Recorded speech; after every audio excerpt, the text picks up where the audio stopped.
কারণ আল্লাহ বলে দিয়েছেন কুল্লু নাফসিন যায়কাতুল মাউত। আল্লাহ বললেন আমি যত প্রাণী সৃষ্টি করেছি সবাইকে কিন্তু একদিন মরতে হবে। যেদিন ভূমিকম্প হয়ে যাবে, মানুষ ছুটাছুটি সেদিন করবে। এখন তো ভূমিকম্প থেকে যারা আল্লাহকে মানে নাই তারাও সেই বিপদের মুহূর্তে আল্লাহকে ডাকে। সেদিন কিন্তু দুনিয়ার জমিনে যারা জেনা অবস্থায় রয়েছে তারাও সেদিন জেনা ছেড়ে দিয়ে আল্লাহকে ডাকবে। সেদিন যারা সুদের মধ্যে অবস্থান করে ওই সুদ অবস্থায় সেদিন কিয়ামত হয়ে যাবে। সে সর্বপ্রথম যখন বুঝতে পারবে কিয়ামতের অবস্থা হয়ে যাচ্ছে, তখন সেও চেষ্টা করবে তার সুদের টাকাটা দিয়ে দেওয়ার জন্য। আবার যখন কেউ পাওনা থাকবে সেও দৌড়াদৌড়ি করবে তাকে পাওনাটা বুঝিয়ে দেওয়ার জন্য। কিন্তু সেদিন ওই ব্যক্তি বলবে তুমি আমাকে এখন পাওনা দিলে কোনো লাভ হবে না, আমি এখন নিব না, কারণ এখন আমার টাকা দিয়ে আমার কোনো উপকারে আসবে। এখন আমার দরকার কি? এখন আমার দরকার হইল নেকি। কারণ দুনিয়ার জমিনে টাকা দিয়া বিচার কিন্তু নিজের দিকে আনা যায়। আদালতের রায় কিন্তু হাকিমের কাছ থেকে রাতের বেলায় যদি আপনি খাম দিয়ে আসেন, সকাল বেলায় আদালতের রায় কিন্তু পাল্টে একজনের আরেক দিকে চলে আসে না। রাতের বেলায় আপনি যখন কোনো দরবারিকে আপনি যখন টাকা দিয়ে আসবেন মুট করে, পরের দিন আপনার পক্ষে হাসামিসা বইলা কিন্তু রায় দিয়ে দিবে। আপনাদের এলাকায় হয় কিনা? সেই দিন কিন্তু এই কঠিন অবস্থার মধ্যে টাকা দিয়ে কিছু করার কোনো সুযোগ থাকবে? সেদিন শুধু একটাই জিনিস আল্লাহর দরবারে গণ্য হবে, কে দুনিয়ার জমিনে হক ভাবে চলেছে, কে দুনিয়ার জমিনে আপনার হালাল ভাবে চলেছে, কারা সুদ খায় নাই হালালের মধ্যে চলেছে, কারা ঘুষ খায় নাই হালালের মধ্যে চলেছে, কারা নামাজ ছেড়ে দেয় নাই নামাজের মধ্যে ছিল, কারা রোজা ছেড়ে দেয় নাই রোজার মধ্যে ছিল, কারা জাকাতের পর জাকাত ফরজ হয়েছে জাকাতটা দিয়ে দিয়েছে। সেদিন সেটাই গণ্য হবে। কোন ব্যক্তির উপর হজ ফরজ হয়েছে, সেদিন সে হজ করেছে আল্লাহ চাইবে। সেই ব্যক্তি হজ ফরজ হয়েছে, সে হজ করেছে এবং আল্লাহ রসুলের জন্য হজ করেছে, ঠিক কিনা? যে ব্যক্তি হাজী সাহেবের সে আল্লাহ রসুলের জন্য হজ করেছে সেটা গণ্য হবে। নামাজ পড়েছে সেটা গণ্য হবে, ঠিক কিনা? সালাতুনিয়া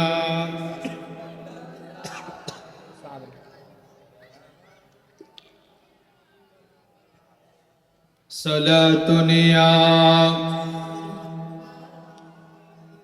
সালামুনিয়া হাবিবাল্লাহ ইয়া রাসূলুল্লাহ ইয়া হাবিবাল্লাহ। বলেন ইয়া রাসূলুল্লাহ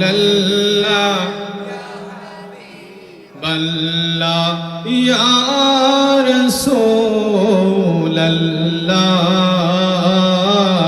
ইয়া হাবিবাল্লাহ ইয়া রাসূল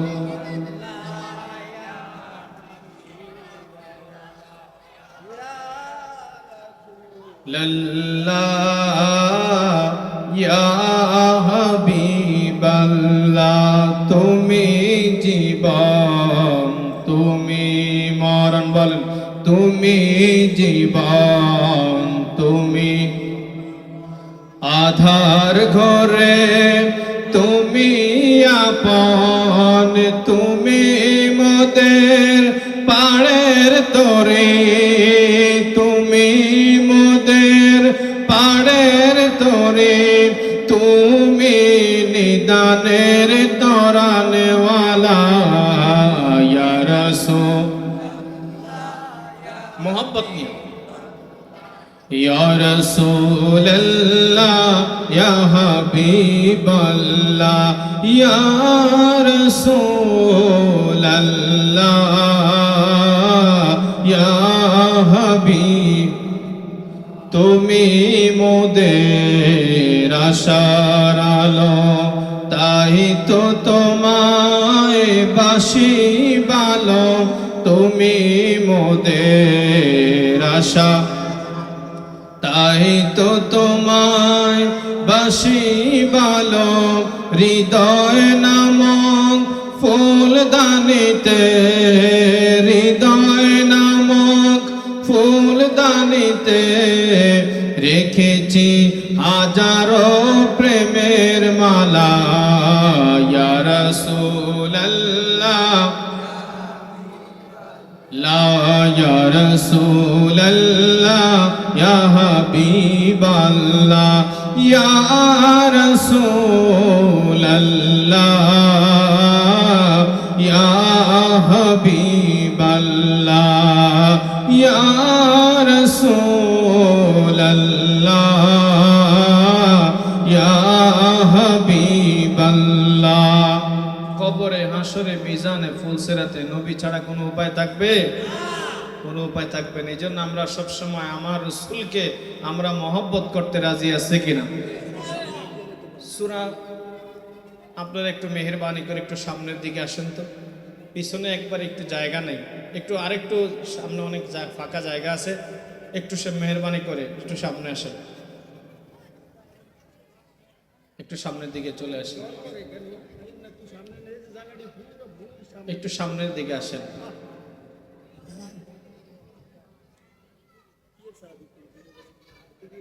আমি বলতেছিলাম কিয়ামত যখন হবে, আমার আলোচনা কিন্তু এটা নয়, মূল আলোচনা এখনো যাই না, যে আয়াত নিছি হাদিস নিছি এখন ওটা যাই না, যাব। গত শুক্রবার ভূমিকম্প হয়েছে কিনা? শুক্রবারের পরে 3-4 বার ভূমিকম্প হয়েছে, তবে ওটা অঞ্চল ভেদে হয়েছে এবং সামান্যটুকু হয়েছে, যার কারণে এটা তেমন একটা বোঝা যায়। কিন্তু শুক্রবার যেটা হয়েছে, আমি তখন মডেল মসজিদে অবস্থান করি। মডেল মসজিদটা এমনভাবে এটা কাঁপছে, আমি প্রথমে ভাবছি মনে হয় যেন দরজাটা মনে হয় কোনো বিড়াল টিড়ালে এটা নাড়াচ্ছে। তা আমি ভাবলাম আমার এখানে তো কোনো বিড়াল বা কিছুই ঢুকতে পারে না, এখানে আসবে কিভাবে? পরে দেখলাম ভূমিকম্প। তখন আমি স্বাভাবিক ছিলাম, আমার কাছে একটু ভয় পাই না। বলে, হুজুর আপনি কেন ভয় পান না? কারণ আল্লাহ বলছেন ইত্তাকুল্লাহ, তোমরা ভয় করো কাকে? তা আমি তো আল্লাহকে ভয় করি, আমি ভূমিকম্পকে কেন ভয় পাবো? আল্লাহ বলছেন তোমরা কাকে ভয় করো? আমি আল্লাহকে ভয় করি।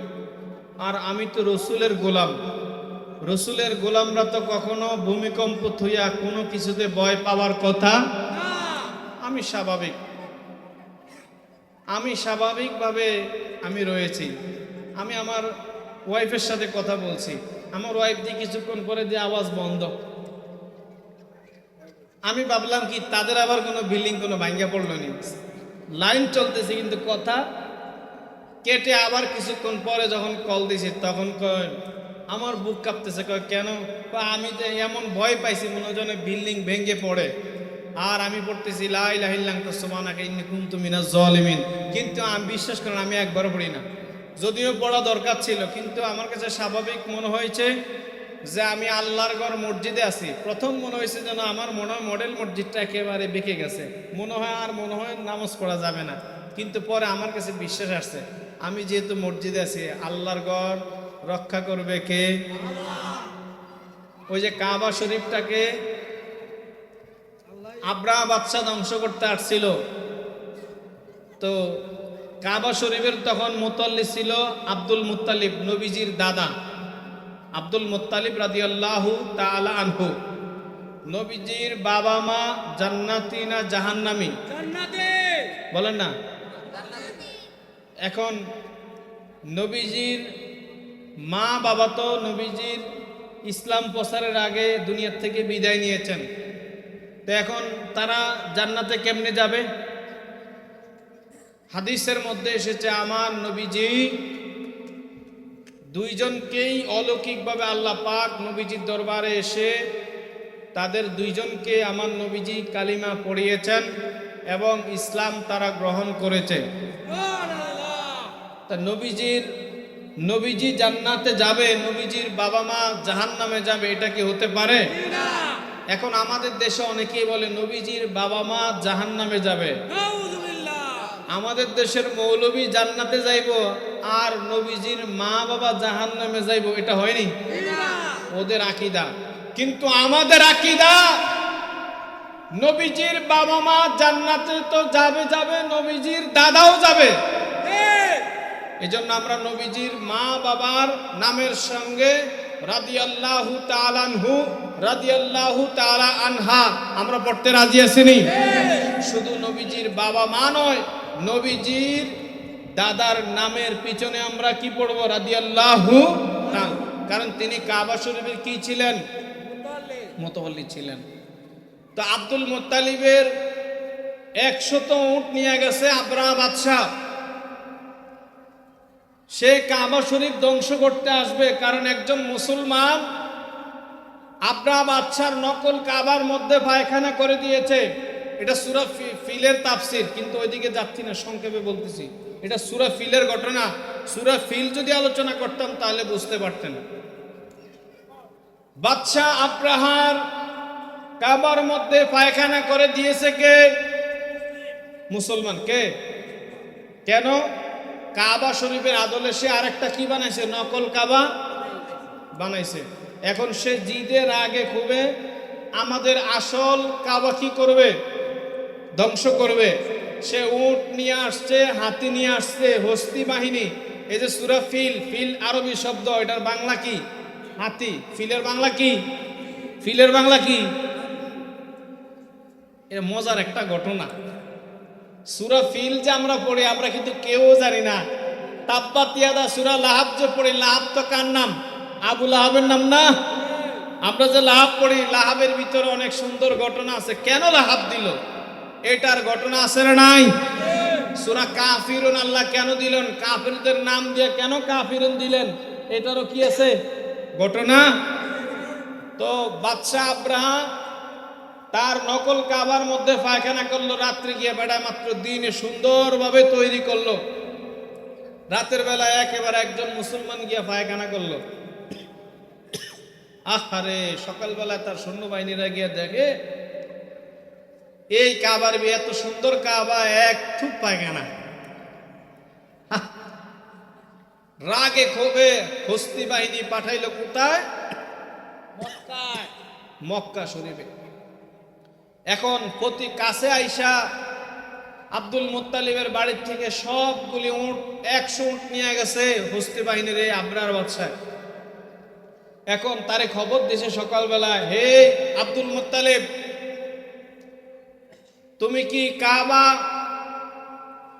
তোমার কাবা শরীফ আমরা ধ্বংস করব, তোমার উটগুলি আমরা আটক করলাম, এখন তুমি কি করবা? কয়, তুমি কাবা শরীফ ধ্বংস করো আর যা করো, আমি তোমার দরবারে আসছি। তুমি আমার 100 উট রাত্রে নিয়ে গেছো, তুমি আমার উট দাও। উটের মালিক আমি, কাবার মালিক কে? তিনি বলতেছেন উটের মালিক আমি, আমার উট দিয়ে দাও। কাবার মালিক আল্লাহ, আল্লাহর কাছে তুমি কো আল্লাহ কি করবে? সুবহানাল্লাহ বলেন না?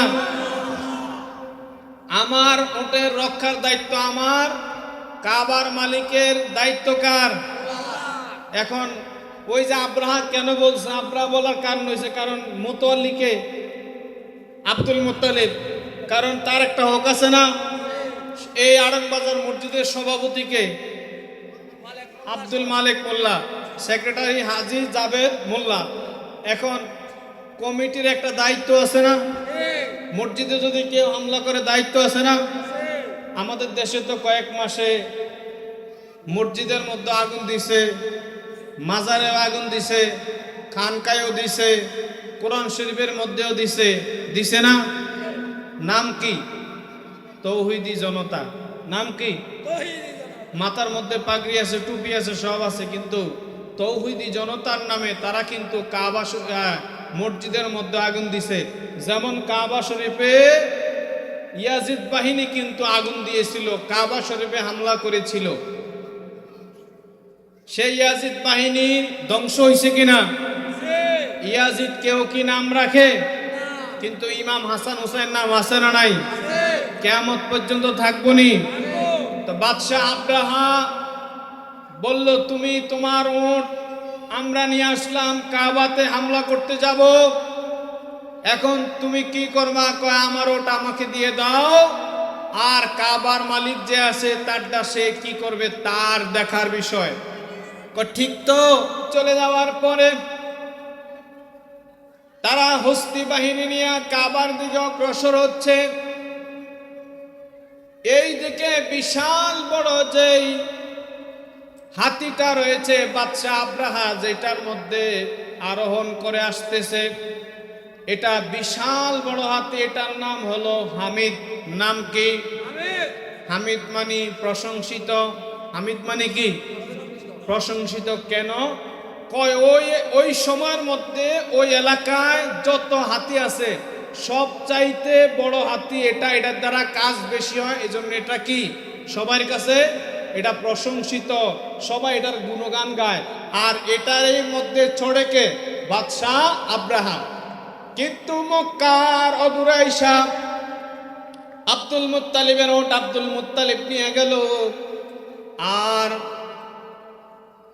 হামিদ যেই হাতিটা আছে এই হাতিটা যখন বসলো, এটাকে যত রকমের ছড়ি মারে এটা উঠে না, এটাকে যত মারে এটা উঠে না। যখন এটা ওই সিরিয়ার দিকে ফিরে দেয় তখন এটা উঠে হাঁটা শুরু করে।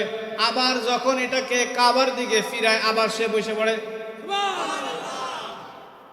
এইভাবে যত রকমের চেষ্টা করে এটা আসে না।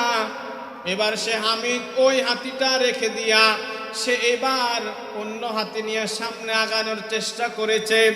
কিন্তু যখন কাবার কাছাকাছি আসলো তারা মনে মনে খুশি হাসতেছে, কারণ আমরা কাবার কাছে আইসা গেছি, এখন কাবা আমরা ধ্বংস করে দিব, আব্দুল মুত্তালিব কি করতে পারবে?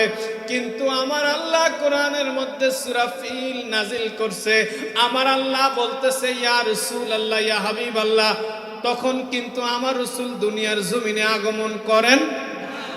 কারণ নবীজির দাদার আমলের ঘটনা, তখন আমার নবীজি কিন্তু দুনিয়ার জমিনে আসে না। নবীজি দুনিয়ার আসার কয়েকশো বছর, এক থেকে 150 বছর আগের ঘটনা। এখন আমার নবীজিকে আমার আল্লাহ কোরআনের আয়াত নাজিল করলেন, সূরা ফিল নাজিল করলেন কখন? আমার নবীজি 40 বছর পরে দুনিয়ায় আসার 40 বছর পরে আল্লাহ বলতেছেন, আলাম তারা, আপনি কি দেখেন না? সুবহানাল্লাহ বলেন না। আচ্ছা, নবীজি জন্মের কত বছর পরে আর জন্মের কত বছর আগের ঘটনা আমার নবীজি কয়, আমার আল্লাহ কয়, আলাম তারা কাইফা ফাআলা রাব্বুকা বিআসহাবিল ফিল। সুবহানাল্লাহ বলেন না। এক ওয়াজের ভিতরে আর এক ওয়াজ চইলা গেলাম। আমার আল্লাহ কয়, ইয়া রাসূলুল্লাহ, ইয়া হাবিবাল্লাহ, নবী গো, আপনি কি দেখেন না? আলাম তারা, কাইফা মানে কেমন, কিভাবে, বিআসহাবিল ফিল, আমি আব্রাহা বাদশার হস্তি বাহিনীকে কিভাবে ধ্বংস করেছি। সুবহানাল্লাহ কয় না। কিন্তু আমার নবীজি দুনিয়াতে আসে নাই। আল্লাহ প্রশ্ন করলেন, আপনি কি দেখেন না? তাহলে আল্লাহ পাকের আকীদা, আমার নবীজির জন্ম হয় নাই, কিন্তু রূহের জগৎ থেকে আমার নবীজি এই কাবার ঘটনা দেখছে কি দেখে নাই?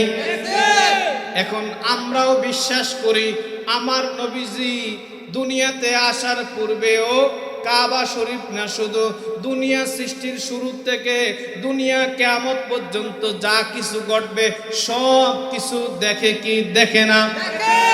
কারণ আমার নবীজিকে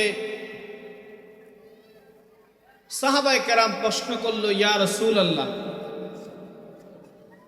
আপনি কখন থেকে নবী? মাতা ওয়াজাবাত লাকান নবুয়া, ইয়া রাসূলুল্লাহ, আপনি কখন থেকে নবী?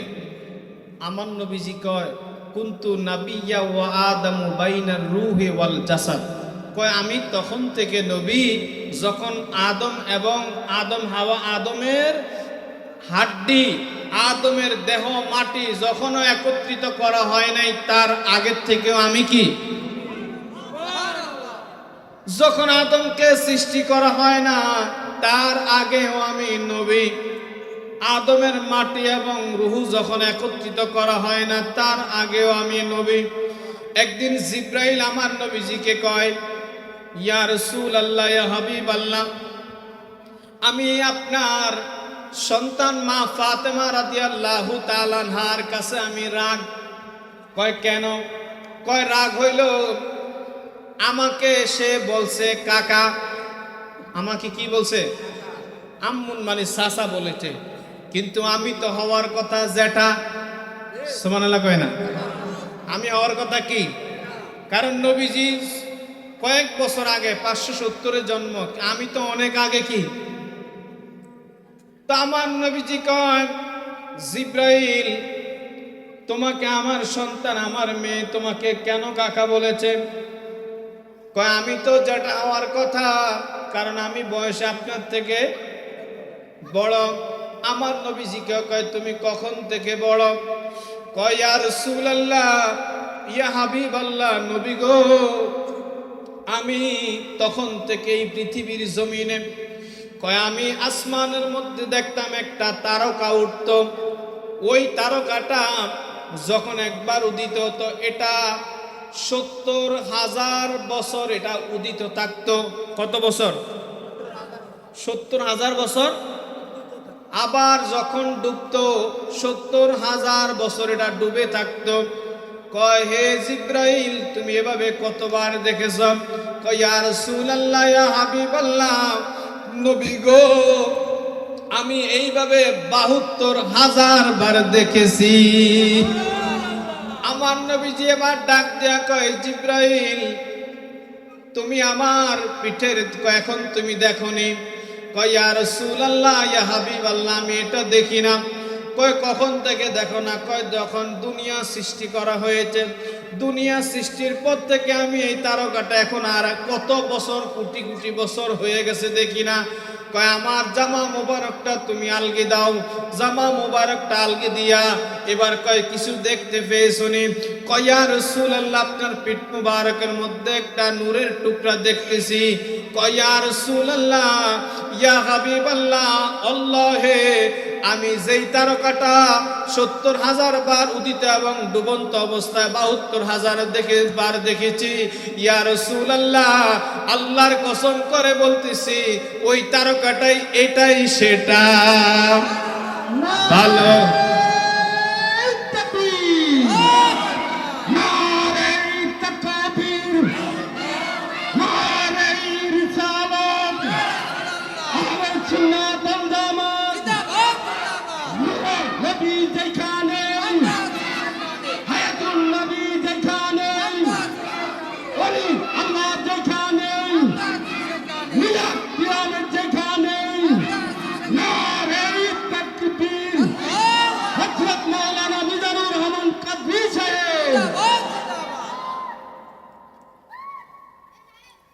ইয়া রাসূলুল্লাহ, ইয়া হাবিবাল্লাহ, ইয়া রাসূলুল্লাহ,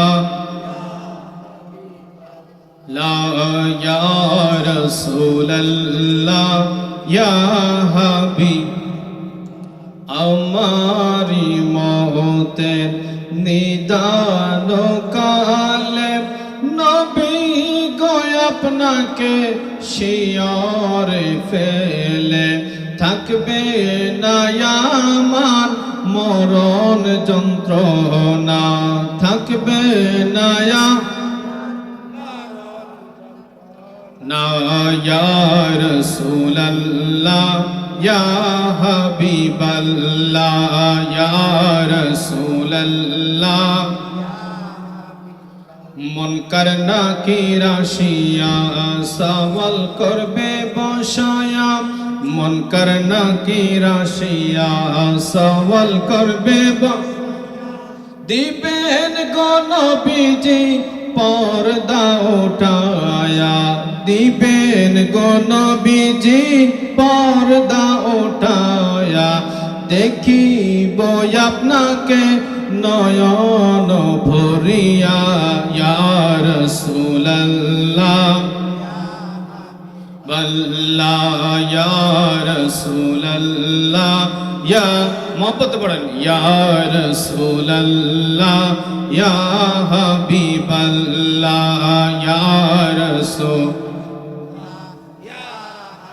আমারি মতের নিদান কালে নবী কয় আপনাকে শিয়রে ফেলে। আমারি মতের নিদান নবী কয় আপনাকে শিয়রে ফেলে। থাকবে না মোদের মরণ যন্ত্রণা। ইয়া রাসূলুল্লাহ বল্লাহ, ইয়া রাসূলুল্লাহ, ইয়া হাবিব। তা আমি বলতেছিলাম, জিব্রাইল তখন বলল, ইয়া রাসূলুল্লাহ, আমার এখন কি হয়ে গেছে? ভুল ভেঙে গেছে। এখন আর আমার কি নাই? আমার ভুল নাই। আমি যে আপনার কন্যা ফাতেমার কাছে আমি যে রাগ হয়েছি, এখন আর আমার সে রাগটাও কি নাই।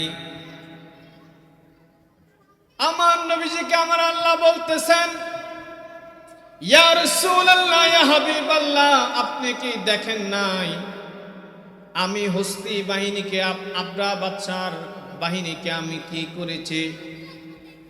এবার আমার আল্লাহ দ্বিতীয় আয়াতের মধ্যে আমার আল্লাহ বলতেছেন, আলাম ইয়াজাল কাইদাহুম ফি তাদলিল, আমি কি তাদের পরিকল্পনাকে নস্যাৎ করে দেই নাই? আমি কি তাদের পরিকল্পনাকে ধ্বংস করে দেই নাই? কার কথা? আমার নবীজিকে বলতেছেন, আপনি কি দেখেন না আমি তাদেরকে কি করেছি? তারা যে পরিকল্পনা করেছে, আমি তাদের সেই পরিকল্পনাও কি করেছি? নস্যাৎ করে দিলাম। ওয়া আরসালা আলাইহিম তায়রান আবাবিল। ইয়া রাসূলুল্লাহ, ইয়া হাবিবাল্লাহ, আপনি কি দেখেন নাই তারা যখন হস্তি বাহিনী কাবার শরীফের কাছাকাছি এসেছিল, আমি কি যাকে যাকে আবাবিল পাখি প্রেরণ করি নাই? ইয়া রাসূলুল্লাহ, আপনি কি দেখেন না? তার মানে রূহের জগৎ থেকে আমার আল্লাহ হস্তি বাহিনী আসতেছে, এটাও কি দেখতেছে? তারা যেই পরিকল্পনা করেছে সেটাও আমার নবীজি কি, এবং আমার আল্লাহ ওই যে হস্তি বাহিনীর উপর যাকে যাকে আবাবিল পাখি প্রেরণ করেছে সেটাও আমার নবীজি দেখেছেন। ওয়া আরসালা আলাইহিম তায়রান আবাবিল তারমিহিম বিহিজারাতিম মিন সিজিল। কয় ওই পাখির মধ্যে, তাদের পাখির পায়ের মধ্যে ছোট্ট ছোট্ট বিহিজারাতিম মিন সিজিল, কয় বিহিজারাতুন হাজারুন থেকে এটা পাথর, ছোট্ট ছোট্ট পাথর ছিল তাদের পায়ের মধ্যে। তারা পাথর নিয়ে এক জাক পাখি এসেছিল। তারপরে কি হলো?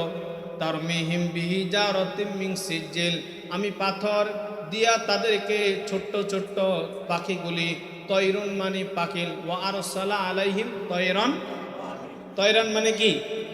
তয়রান মানে বিহিজারাতিম মানে হাজারুন থেকে, হাজারুন মানে পাথর, হাজারুন মানে কি? পাথর। ফাজালাহুম কাআসফিম মাকুল,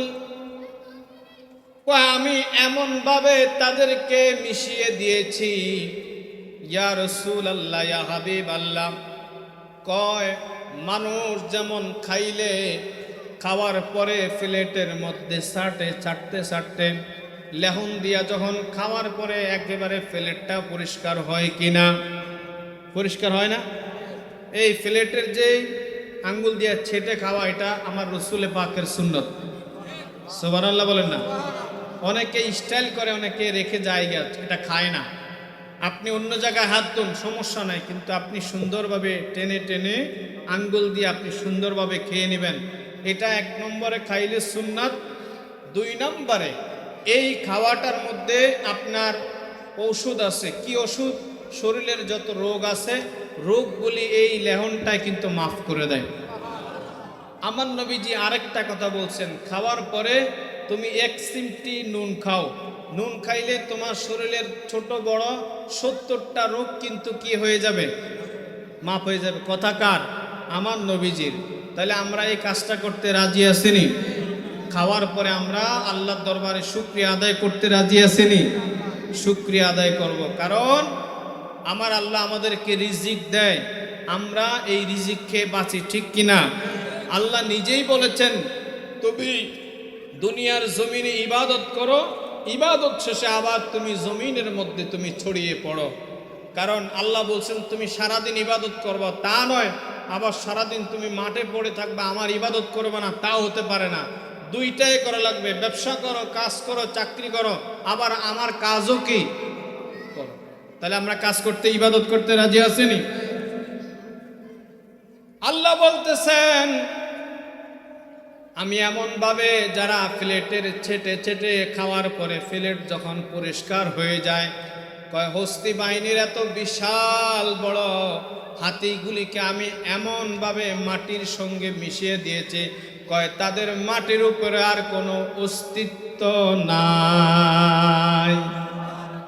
আমার নবীজিকে বললেন ওই যে আবাবিল পাখি, তারা উপর থেকে কণাগুলিকে নিচের দিকে ছেড়ে দিয়েছে, যেই হাতির উপর পড়েছে ওই হাতিটা মাটির মধ্যে পড়ে গেছে। এটা গড়াইতে গড়াইতে হাউমাউ করতে করতে এটা এমনভাবে জমিনের মধ্যে শুধু মারা যায় নাই, সে একেবারে মাটির সঙ্গে মিশে গিয়েছে। আর আব্রাহার কি হয়েছে? যে হাতির উপরে মানুষ ছিল, কয় সেগুলোও একেবারে মাটির সঙ্গে মিশে গিয়েছে। এখন আব্দুল মুত্তালিব ওই সময় যে বলেছে আমার ওট আমাকে দিয়ে দাও, উটের মালিক তো আমি, আর কাবার মালিক আল্লাহ, উটকে ছাড়ানোর দায়িত্ব আমার, কাবাকে রক্ষা করার দায়িত্ব কার? তাহলে আল্লাহর উপর বিশ্বাস করতে হবে কি না? এই যে আমরা সূরা ফিল পড়ি, কিন্তু আমরা জানি না এই সূরা ফিল দিয়ে আমাদেরকে কয়েকটা জিনিস শিক্ষা দেয়। 1 নম্বরে শিক্ষা দেয় আমরা ভরসা করতে হবে কার উপর? ঈমান রাখতে হবে কার উপর? ইয়াকিন রাখতে হবে কার উপর? যদি আমরা আল্লাহর উপর বিশ্বাস রাখি, আল্লাহকে ভয় করি, তাহলে আমাদের দুনিয়ার কোনো কিছু ভয়ের কারণ থাকতে। আল্লাহ বললেন ইয়া আইয়ুহাল্লাযীনা আমানুত্তাকুল্লাহ হাক্কা তুকাতিহি ওয়া লা তামুতুন্না ইল্লা ওয়া আনতুম মুসলিমুন। আল্লাহ বলছেন দুনিয়ার ঈমানদার মুমিন মুসলমানরা, তোমরা যারা আমি আল্লাহর উপর ঈমান এনেছ, ইয়া আইয়ুহাল্লাযীনা আমানুত্তাকুল্লাহ, তোমরা যারা ঈমান এনেছ ভয় করো কাকে? আমি আল্লাহকে ভয় করো। লা ওয়ালা ইয়া আইয়ুহাল্লাযীনা আমানুত্তাকুল্লাহ হাক্কা তুকাতিহি, ভয় করার মতো ভয় করো। কি করো? প্রথম বলছে ভয় করো, পরের স্টেপে বলছে ভয় করার মতো ভয় করো। কেন ভয় করবা? এই জন্য তুমি যে জিনা অবস্থায় যদি আজকে তুমি ভূমিকম্পের মধ্যে পড়ে মারা যাইতা, এমনি যারা আমরা গুনাহগার, আমাদের গুনার অভাব আসেনি, গুনার অভাব নাই। মোল্লা আলী কারি রহমতুল্লাহ আলাই তিনি বুখারী শরীফের সরা লিখেছেন। বুখারী শরীফের সরা মানে ব্যাখ্যা গ্রন্থ লিখেছেন।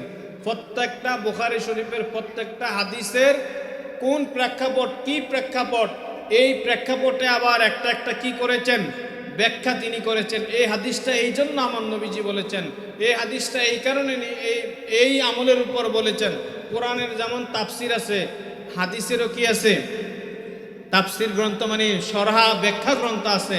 মোল্লা আলী কারি তিনি লিখেছেন, তো তিনি লিখেছেন, কিন্তু একদিন তিনি মসজিদে বসে ইস্তিগফার করেন, ইবাদত করতেছেন। একজন গিয়া বলল, হুজুর আপনার স্ত্রী মারা গেছে, আপনার স্ত্রী মারা গেছে। তিনি স্বাভাবিকভাবে মুনাজাত দিয়ে দোয়া করে তারপরে তিনি বাড়িতে গেলেন। বাড়িতে যাওয়ার পরে দেখেন তার স্ত্রী মারা যায়। এতক্ষণ তিনি কাঁদে নাই, তার স্ত্রী মারা গেছে, দোয়া করেছেন।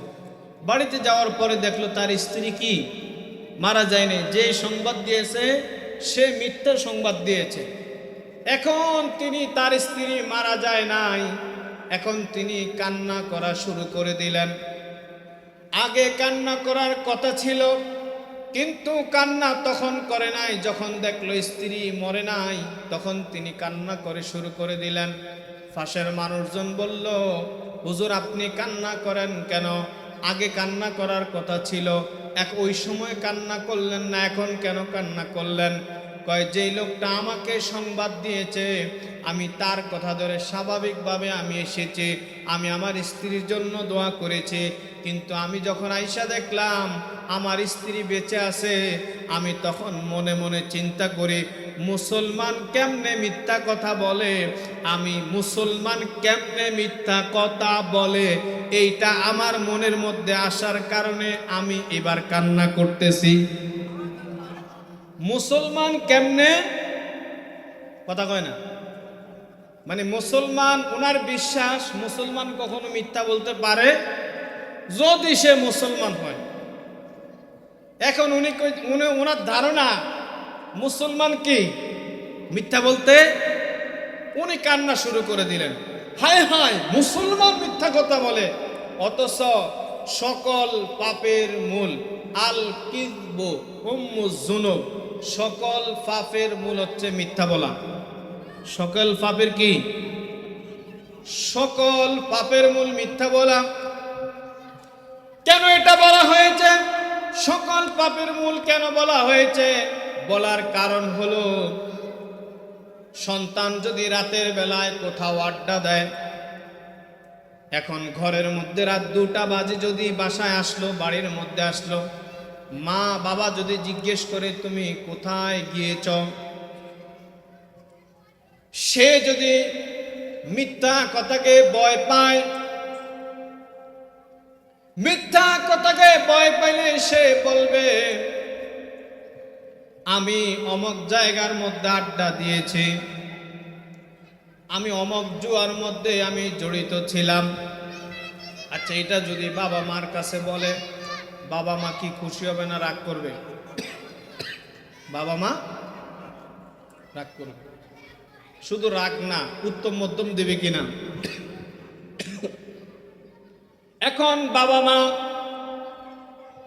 রাগ করবে, তো সন্তান মিথ্যা কথা বলবে, সন্তান বলবে না আমি বন্ধুদের সাথে অমুক দোকানে গেছি, চাটা খাইছি, গল্প করতে করতে দেরি হয়ে গেছে।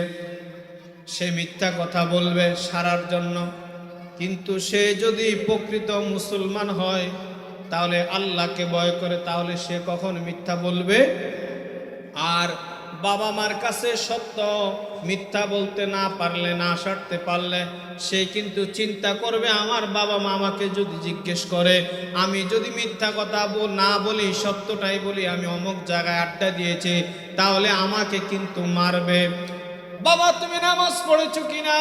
সে যদি নামাজ না পড়ে, সে যদি সত্য কথা বলে, তাহলে বাবা মা তার উপর রাগ করবে, তাকে মারধর করবে। নামাজের জন্য রোজা রাখছো কিনা, রোজা যদি না রাখে, এটার জন্য যদি জিজ্ঞেস করে, সে যদি মিথ্যা বলতে না পারে, যদি সত্য বলে দেয়, তাহলে সে রাগ করবে। এই জন্য সত্য কথা যদি কেউ যদি সঠিকভাবে বলে আর মিথ্যা যদি ছেড়ে দেয়, তাহলে কেউ কখনো সে অন্যায়ের মধ্যে যেতে পারে। নবীজির কাছে এক মদখোর আসলো, কথা একদিকে তার একদিকে চলে যায়। এই রে, একজন মাদক মদখোর আসলো, ইয়া রাসূলুল্লাহ আমি মদ খাই, এখন আমি কি করব? কয় তুমি মদ খাও, আমার কোনো আপত্তি নাই। সুবহানাল্লাহ বলুন না। তবে তুমি মিথ্যা বলিও না, তবে তুমি মিথ্যা বলিও না। তবে তোমাকে আমি একটা কথা বলি, তোমাকে আল্লাহ দেখে কিনা? আমাদের কি দেখতেছে না? আমরা যদি ঘরের মধ্যে থাকি আল্লাহ দেখে কিনা? আমরা বনের মধ্যে থাকলে আল্লাহ দেখে কিনা? নামাজ আমরা পড়ি না, পড়ি কিনা আল্লাহ দেখে কিনা? আমরা যদি বন জঙ্গলের মধ্যে থাকি আমরা আল্লাহ দেখে কিনা? পানির মধ্যে কেউ যদি ডুব দিয়া রোজা রাইখা পানি খায় আল্লাহ দেখে কিনা? দুনিয়ার মানুষকে ধোঁকা দেওয়া যাবে, কিন্তু আল্লাহকে ধোঁকা দেওয়া যাবে। তবে তোমাকে আমি একটা নসিহত করি, যদি আল্লাহ তোমার সামনে থাকে, আল্লাহ তোমাকে দেখে, তাহলে তুমি মদ খাইও। আর যদি আল্লাহ তোমাকে না দেখে তাহলে তুমি মদ খাও, আমার কোনো কি না আপত্তি। ঠিক আছে হুজুর ইয়া রাসূলুল্লাহ। এখন সে তখন বুঝতে পারে নাই, কারণ সে মাতলামি করে নবীজির দরবারে গেছে। এবার নবীজির দরবার থেকে এই নসিহতটা সে নিয়ে গেছে, সে তখন খেয়াল করে নাই। এবার যখন সে মদ খাওয়ার জন্য বোতল মুখে নেয়, এখন সে দেখতেছে আল্লাহ আমাকে দেখতেছে। সুবহানাল্লাহ কয় না? আল্লাহ কি? আল্লাহ আমাকে দেখতেছে, এখন খাওয়া যাবে না। সে জঙ্গলের মধ্যে যায়, চেষ্টা করে মদ খাওয়ার জন্য, কিন্তু তার মনের মধ্যে প্রথম যখন মাতলামি থাকে তখন তার ধারণা হয়, মনে হয় আল্লাহ এই বন জঙ্গলের মধ্যে মনে হয় গাছপালার জন্য আল্লাহ দেখে নাই। যখন সে হুঁশ হয়ে মদ খাওয়ার জন্য আবার মুখে নেয়, চেষ্টা করে, তখন তার মাথার মধ্যে আসে, না রে, এই গাছপালা কি হবে? এই গাছপালার ভিতর দিয়েও আল্লাহ কিন্তু আমাকে, মদ খাইতাম না। সে একেবারে ঘরের ভিতরে একটা রুমের মধ্যে গিয়া সে মদ খায়। তার মনের মধ্যে আসে, এখানে তো চারদিকে একেবারে দেওয়ালে ঘেরা, মনে হয় এখানে মনে হয় আমাকে আল্লাহ দেখবে না। যখন মদ খাওয়ার পূর্বে তার মনের মধ্যে আসে, মাথা যখন ঠিক হয়, না রে, আল্লাহ তো সাইর দেওয়ালের মধ্যেও কি, পানির মধ্যেও যদি খাওয়ার জন্য চেষ্টা আমি করি, পানির মধ্যেও কি আল্লাহ? এখন সে মদ ফেলে দিল, নবীজির দরবারে গিয়া বলল, ইয়া রাসূলুল্লাহ, ইয়া হাবিবাল্লাহ, নবী গো, ও নবী, আমি মদ খাই না। কয় ইয়া রাসূল, কয় কেন খাও না? কয় ইয়া রাসূলুল্লাহ, আপনি বলছেন যেখানে আল্লাহ আমাকে দেখবে না সেখানে আমি মদ খাওয়ার জন্য, কিন্তু আমি যত জায়গার মধ্যে যাই, আমি যত জায়গার মধ্যে মদ খাওয়ার জন্য প্রস্তুতি নেই, সেখানের মধ্যে আমার কাছে মনে হয় আল্লাহ আমার সামনে, আল্লাহ আমাকে দেখতেছে। আমি বারবার মদ নেওয়ার পরেও আমি কিন্তু মদটা ফেলে দেই। এখন আর আমি আর মদ খাই না, আমি এখন আর। তো আল্লাহ যে এই যে কঠিন সময়ের মধ্যে এই যে ঝিলঝাল ভূমিকম্প দিয়া আমাদেরকে পরীক্ষা করলেন। ভূমিকম্প কখন আসে জানা দরকার আছে না নাই? সমাজের মধ্যে যখন জিনা বেড়ে যায়, ভূমিকম্পটা কিন্তু কিয়ামতের একটা ছোট্ট আলামত। কিয়ামতের ছোট্ট একটা আমাদেরকে নজির দেখায়, ছোট্ট প্রাথমিক ট্রিটমেন্ট আমাদেরকে দেয়, প্রাথমিক আমাদেরকে আল্লাহ আমাদেরকে হুমকি দেয় যে তোমাদেরকে একটা মাত্র সতর্ক করলাম। যখন সমাজের মধ্যে জিনা বেড়ে যায়, আমাদের সমাজের মধ্যে জিনা আছে না নাই? এমন কোন বাড়ি আসেনি যেই মহিলা ফরকিয়া অল্প কয়েকটা বাদ দিয়া বেশিরভাগ মহিলারা কিন্তু এখন ফরকিয়া আসক্ত আছে না নাই? বলেন না? জিনা করা কত যে মারাত্মক। আপনি জিনা করতেছেন, এটা কত বড় মারাত্মক যদি আপনার কাছে স্বাভাবিক মনে হয়। আপনি আপনার মেয়ে কলেজে গিয়ে আরেকটা ছেলের সঙ্গে রিলেশন করতেছে, জায়গায় জায়গার মধ্যে আড্ডা দিচ্ছে, আছে না নাই? জায়গা জায়গার মধ্যে অপকর্ম হচ্ছে না হচ্ছে কিনা, তখন সমাজের মধ্যে জিনা বেড়ে যাবে, তখনই কিন্তু ভূমিকম্প হবে। আর এটা কিয়ামতের ছোট্ট একটা, আমাদের সমাজে এখন ঘরে ঘরে জিনা, আমাদের সমাজের মধ্যে বাড়ি বাড়ি এখন কিন্তু জিনার পরকীয়া আছে না নাই? 3 সন্তানের 4 সন্তানের মহিলা মা জননী, সে কিন্তু সন্তানগুলি রাইখে কিন্তু আরেকটা রিক্সাওয়ালার লঙ্গে চলে যায়, আছে না নাই? একটা ভূমিকম্পের মধ্যে মারা গিয়েছে বাবা, যদি ওই অবস্থায় মারা যায় কি হবে? আরে আমি একজন আমাকে জিজ্ঞেস করছে, হুজুর এই যে ভূমিকম্প হয়েছে, আমি তওবা করছি, আমি আর জীবনে জিনার দিকে যাব না। আমি বললাম কেন? কয় যখন ভূমিকম্প হচ্ছে তখন আমি জিনার মধ্যে ছিলাম। আমি কি এখন কি করবো? কয় হুজুর আমি তওবা করবো। কেন? কয় যদি আমি এই অবস্থায় মারা যাইতাম, কারণ আজকে তো ভূমিকম্প অনেক লোক মারা গেছে, যদি আমি মারা যাইতাম। আমি বললাম তুমি আজকে তুমি বেঁচে গেছো, তবে আল্লাহ বলছেন লা তাকনাতু মির রাহমাতিল্লাহ ইন্নাল্লাহা ইয়াগফিরুয যুনুবা জামিয়া ইন্নাহু হুয়াল গফুরুর রহিম। এরে বান্দা, তুমি আমি আল্লাহর রহমত থেকে নিরাশ হইও না, কারণ তুমি যদি পাহাড় পরিমাণ গুনাহ করো, পাহাড় পরিমাণ থেকে আমি আল্লাহর রহমত আরো বড়। বলেন আরো বড়। তুমি যদি পর্বত সাগর পরিমাণ গুনাহ করো, মহাসাগর পরিমাণ আমি আল্লাহর রহমত আরো বেশি। সুতরাং তুমি যখন ইয়া আইয়ুহাল্লাযীনা আমানুত্তাকুল্লাহ, আল্লাহ বলছেন তুমি আমি আল্লাহকে ভয় করো, তুবু ইলাল্লাহি তাওবাতান নাসুহা, তুমি তওবার মতো যদি তওবা করো, তাহলে তোমার জীবনের গুনাহ আমি আল্লাহ তোমার গুনাহ মাফ করব। কখন গুনাহ মাফ করব? কয় যখন তুমি বুঝবা যে আমি অন্যায় করে ফেলেছি, অপরাধ করে ফেলেছি, আমি জিনা করে ফেলেছি, আমি আমার স্ত্রীর হক নষ্ট করে ফেলেছি। স্ত্রী যদি মনে করে আমি আমার স্বামীর হক নষ্ট করেছি, সুতরাং আল্লাহ আমাকে ক্ষমা করে দাও, আল্লাহ বলে তোমার চোখের পানি জমিনে পড়ার পূর্বে পূর্বে আমি আল্লাহ তোমার গুনাহ মাফ করে দিব। আল্লাহুম্মা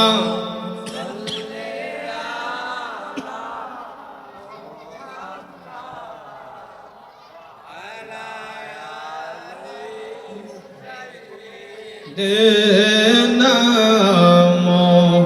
মুহাম্মাদ আল্লাহুম্মা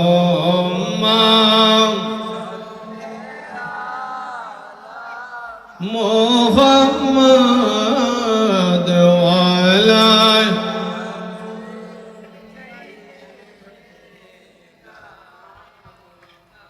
বন্ধু নাই রে বান্দব নাই রে, যে জায়গায় কবরে আমার নবী মেনে কেউ বন্ধু হবে? কেউ হবে না। বন্ধু নাই রে বান্দব নাই রে, যে জায়গায় সে জায়গারই বন্ধু নবী মুস্তাফা। আল্লাহ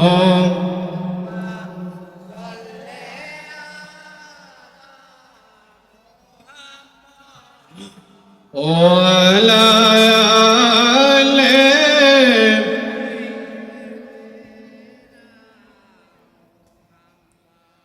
আল্লাহ বললেন যখন ভূমিকম্প কিয়ামত হবে তখন তিনি জমিনকে কাঁপাবেন। তখন মানুষ বলবে এটার কি হলো? ওয়া আখরাজাতিল আরদু আসকালাহা, ওয়া আখরাজাতিল আরদু আসকালাহা, জমিন নিচের সব কিছু বের করে দিবে। কি বের করে দিবে? কয় যারা দুনিয়ার জমিনে ছিল তারা তো আছে, তারা ছুটাছুটি করবে। আর নিচে ওই যে আদম আলাইহিস সালাম থেকে শুরু করে কিয়ামতের পূর্ব পর্যন্ত যত মানুষ মারা গিয়ে কবরে গিয়েছিল, কয় সমস্ত মানুষরা সেদিন উঠে পড়বে। যত রকমের প্রাণী আছে সব কিছু কবরের নিচ থেকে সেদিন মাটির নিচ থেকে উঠবে। মাটিগুলি সেদিন তাদের বোঝা বের করে দিবে। মাটি সেদিন বলবে, কোটি কোটি বছর আমি তোমাদেরকে আমার বুকের মধ্যে নিয়ে রেখেছি, আজকে কিয়ামতের সময় ইসরাফিল ফুৎকার দিয়েছেন, আল্লাহ বলছেন বোঝা বের করে দিতে, আমি তোমাদেরকে এখন বোঝা সব মানুষ তোমরা উপরের দিকে উঠে যাও। এই জমিনটা সেই দিন কিন্তু কিয়ামতের মাঠ হয়ে যাবে, ঠিক কিনা? যখন কিয়ামত হবে, এই যে ভূমিকম্পের সময় একজন মানুষের কথা বললাম, জিনা করা অবস্থায় ছিল, কিন্তু আমি তো একজনের কথা জানি, এভাবে হাজারো লক্ষ মানুষ জিনার মধ্যে ছিল কিনা, তাস খেলার মধ্যে ছিল কিনা, সুদের মধ্যে জড়িত ছিল কিনা, ঘুষের মধ্যে জড়িত ছিল কিনা। এইভাবে কিয়ামতের সময় কত মানুষ জিনার মধ্যে, অবৈধ কাজের মধ্যে লিপ্ত থাকবে। সেদিন তারাও প্রথমে কিন্তু যখন কাঁপাকাঁপি শুরু হবে, সেদিন সেও কিন্তু প্রথমে লা ইলাহা ইল্লা আনতা সুবহানাকা ইন্নী কুনতু মিনাজ জালিমিন পড়বে। যখন দেখবেন আরে আজকে তো লা ইলাহা ইল্লা আনতা সুবহানাকা ইন্নী কুনতু মিনাজ জালিমিন পড়লে লাভ হবে না, কারণ এখন আর বাঁচার আমার কি নাই, সুযোগ, বাঁচার সুযোগ নাই।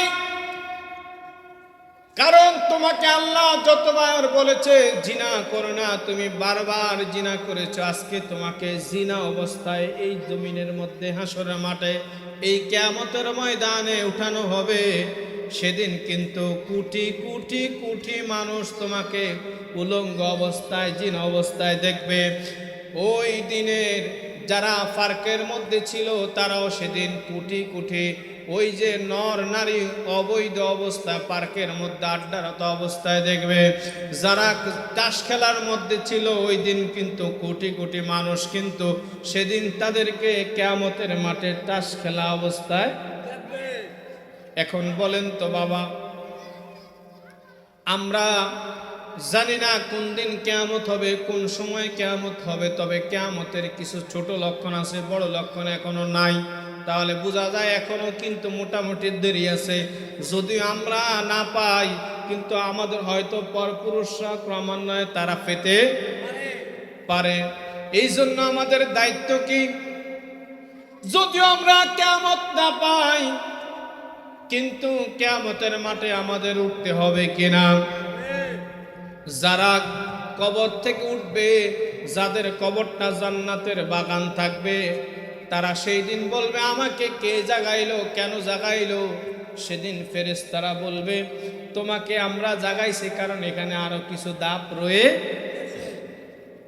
এখানে হাসর হবে, মিজান হবে, ফুলসিরাত হবে এখানে। তারপরে তুমি যেই জায়গায় এত বছর কোটি কোটি বছর আরামের মধ্যে ছিলা, তোমার চাইতে এখানে মাত্র জান্নাতের একটা হাওয়া ছিল, মাত্র জান্নাতের একটা অংশ ছিল, কিন্তু আর কিছুক্ষণ অপেক্ষা করো, তারপরে তোমাকে আসল জান্নাতের মধ্যে নিয়ে যাব। সে তখন অপেক্ষা করবে কতক্ষণ আমি জান্নাতের মধ্যে যাব। তার কাছে হাসর মিজান তাড়াতাড়ি, সে খালি স্টেপ পার হওয়ার জন্য সে অপেক্ষা করবে। সে যখন স্টেপগুলি পার হয়ে যাবে সে জান্নাতে চলে যাবে।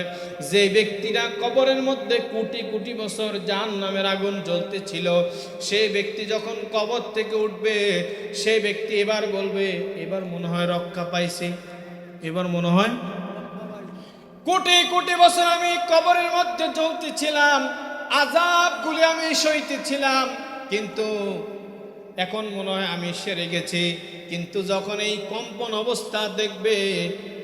অবস্থা দেখবে, সব কিছু যখন বের করে দিবে, যখন দেখবে আরো ভয় অবস্থা, এবার আমার আল্লাহ বলতেছেন ওয়াকালাল ইনসানু মা লাহা মানুষ বলবে হায় হায় কি হয়ে গেল, কবরবাসী যে জাহান্নামের মধ্যে ছিল, কবরের মধ্যে সে জাহান্নামের আগুনের মধ্যে জ্বলতেছিল, সে একটু আগে যখন বলছে হায় হায় মনে হয় আমি বেঁচে গেলাম, কিন্তু যখন এই অবস্থা দেখবে তখন সেও বলবে এটার কি হলো, এখন দেখি আরো ভয়াবহ অবস্থার মধ্যে আমি পড়ে গেলাম, এখন আমি আরো ভয়াবহ অবস্থার মধ্যে পড়ে গেলাম।